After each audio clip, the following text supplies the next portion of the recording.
Impak, jou volgepakte nuusprogram net op Pretoria FM.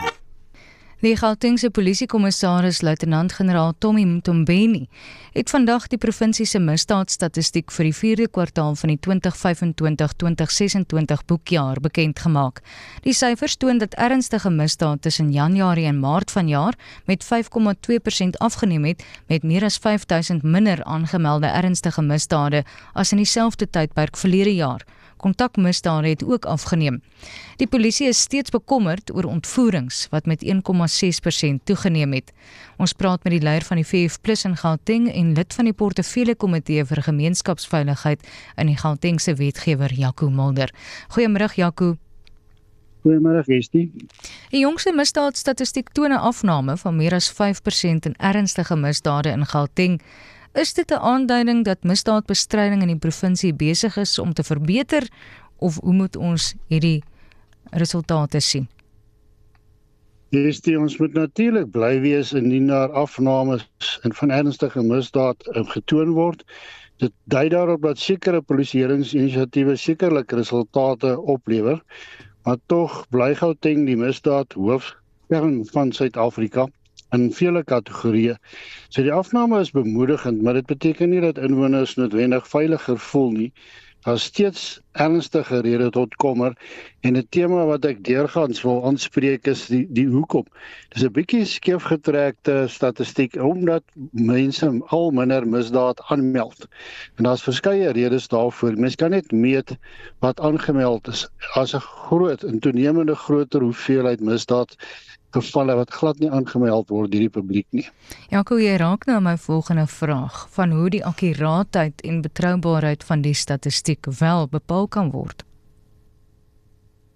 Ja, die akkuraatheid, soos ek gesê het, is dat daar's 'n rede hoekom mense nie misdaad aanmeld nie. Ek sien dit in die gemeenskap waar ek woon. En oral waar ons by polisiestasies oorsig besoek doen, en glo vir my, ons doen bykans elke week by 'n ander polisiestasie in Gauteng as portefeuljekomitee 'n oorsig waar ons die publiek dan uitnooi om deel te neem. En ons verneem, ons gaan na die polisiestasies toe. Die publiek het nie vertroue in die polisie nie om vele redes. Eerstens is daar natuurlik korrupsie. Jy sien aan die groot hoeveelheid senior polisieamptenare wat gearresteer is vanweë korrupsie. Ons kan lank daaroor uitwy. Die volgende rede is daar's 'n probleem met ons totale wetstoepassingsstelsel. Natuurlik die howe ook. Ons het swak opgeleide speurders, en die arme polismanne wat werklik waar knap is, kry ek jammer, hulle moet onder haaglike omstandighede werk en kry hulle dikwels nie hulle dossiere goed en volledig by die hof uit nie, en word dan uit die hof gegooi. Daar's met ander woorde nie skuldig bevindings nie. En aan die ander kant is baie howe funksioneer nie, omdat daar in vele opsigte dalk nie krag is nie, daar's nie tolkdienste beskikbaar nie, die hofrolle is lank.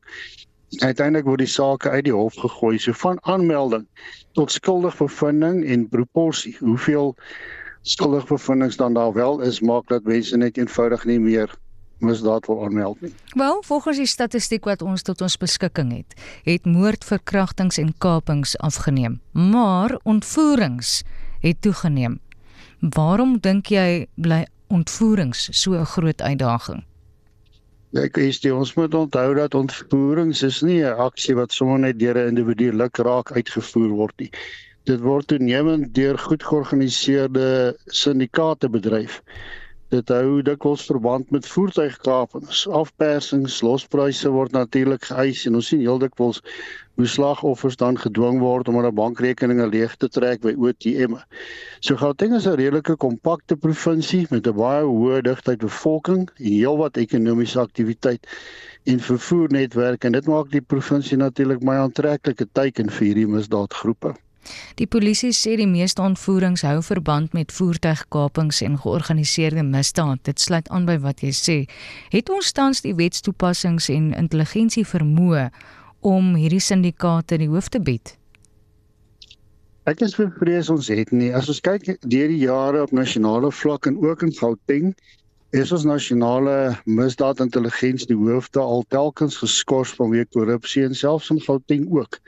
Daar's een of ander heilige vrees om 'n behoorlike misdaadintelligensiestelsel tot stand te bring, en jy sal onthou, die begin het ek gepraat oor korrupsie.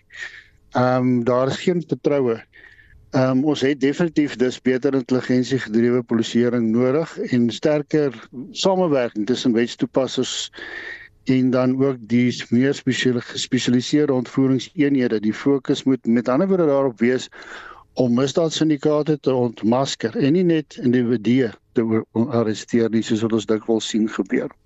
Die SAPD het ook sy gereedheidsplanne vir die wagte teen immigrasiebetogings aan die einde van Junie uiteengesit. So moet daaraan raak, dis nou 'n brandpunt.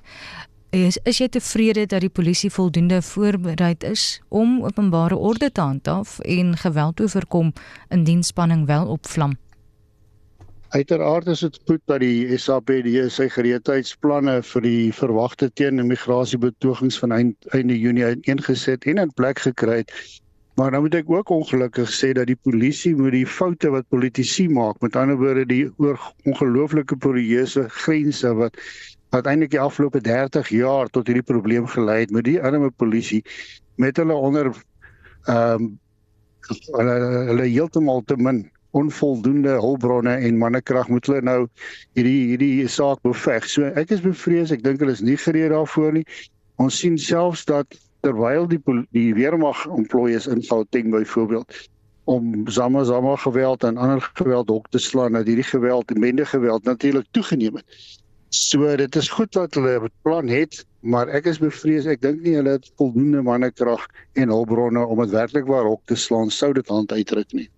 As lid van die portefeulje komitee vir gemeenskapsveiligheid, wat is die belangrikste prioriteite wat die Gautengse regering en die polisie nou moet takel om inwoners veiliger te maak? Ek dink weer, ek het vroeër genoem van die senior polisie, groot hoeveelheid polisieoffisiere wat gearresteer is.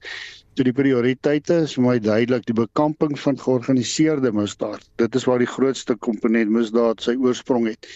Natuurlik ontvoering soos wat ons genoem het, die vermindering van geweldsmisdaad. Sigbare polisieering moet versterk word en ek praat nou nie net van hierdie konstabels wat die premier eintlik ingestel het wat nou oralste maar so rond staan gemaak word en lyk of hulle besig is nie. Dan moet daar vertroue herstel word tussen gemeenskap en die polisie. Hooplik gaan hierdie ondersoeke wat daartoe gelei het dat daar baie korrupte amptenare gearresteer is, daartoe lei dat korrupsie in die polisie uitgeroei word. En natuurlik is veiligheid die grondslag van ekonomiese groei en gemeenskapswelstand in die provinsie. Jaco Mulder, die leier van die VF+ in Gauteng en lid van die portefeulje komitee vir gemeenskapsveiligheid in die Gautengse wetgewer.